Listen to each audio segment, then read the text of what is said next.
This is how I went from food stamps to six figures. In 2016, I was working as a graphic designer, barely making ends meet, relying on food stamps to support my family. It was a tough time, especially after just welcoming our first child, and the future felt uncertain. I sat down and calculated how long it would take me to get raises and promotions I needed to comfortably support my family. The results, it would take decades. I couldn't afford to wait that long, so that's when I decided I had to make a serious change. Relying on food stamps was not sustainable, so I took action. With a small amount of savings and a lot of determination, I decided to start my own social media marketing business, and this was the beginning of my journey. So as you can imagine, starting a business was not easy. When I quit my job as a graphic designer, I had only one client lined up. But just a few weeks after quitting, that contract fell through and I was left with no clients and no steady income. But instead of giving up, I reached out to a former client who had been happy with my previous work that I actually did for free, so not really a client. That connection led to a project that covered about half of what I used to earn. This is recurring. And from there, I gained some momentum. One tip that helped early on was updating my LinkedIn profile to reflect my new business. All I did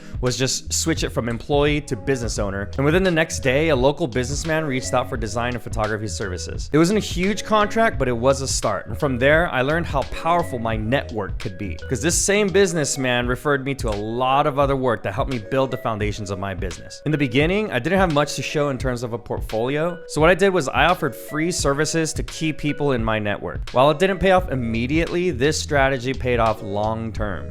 By doing this, I built a reputation for delivering high quality work.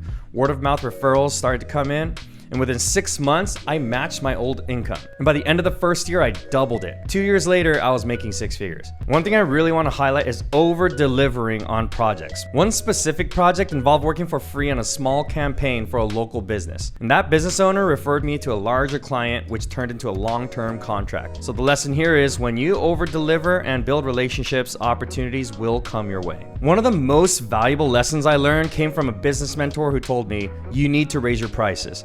At first, I was hesitant, thinking I couldn't afford to turn down work. But when I took the leap and raised my prices, everything changed. One of the best things was I started attracting higher quality clients who valued my expertise and who were actually easier to work with. The higher paying clients were actually less demanding and appreciated the results I delivered even more. For example, I once pitched to a new client who had a much larger budget than I was used to. Instead of focusing on the work I would do, I focused on the results I could deliver. This shift helped me to stand out, and I landed the contract, which led to even more lucrative projects. So looking back, several key lessons stand out. Number one, don't be afraid to start with little to no resources. You don't need a huge budget or a ton of clients to get started. Just a few connections can help you build momentum. Number two, leverage your network. Your connections are incredibly valuable. Don't hesitate to reach out and offer value to others. It will come back to you. And you never know, it might be friends or family members of friends. You never know who's watching you. Number three, value your time and raise your prices when needed. Don't get stuck doing low-paying work. If you want to scale, you need to charge what you're worth. Number four, build relationships. People work with those they like and trust, so be authentic and go the extra mile. Number five, systematize and streamline. The smoother your business processes, the more you can grow without burning out. The path from food stamps to six figures was not easy, but it was achievable with some support, smart decisions, and consistency. And I want to end with a quote from one of my favorite books, War of Art.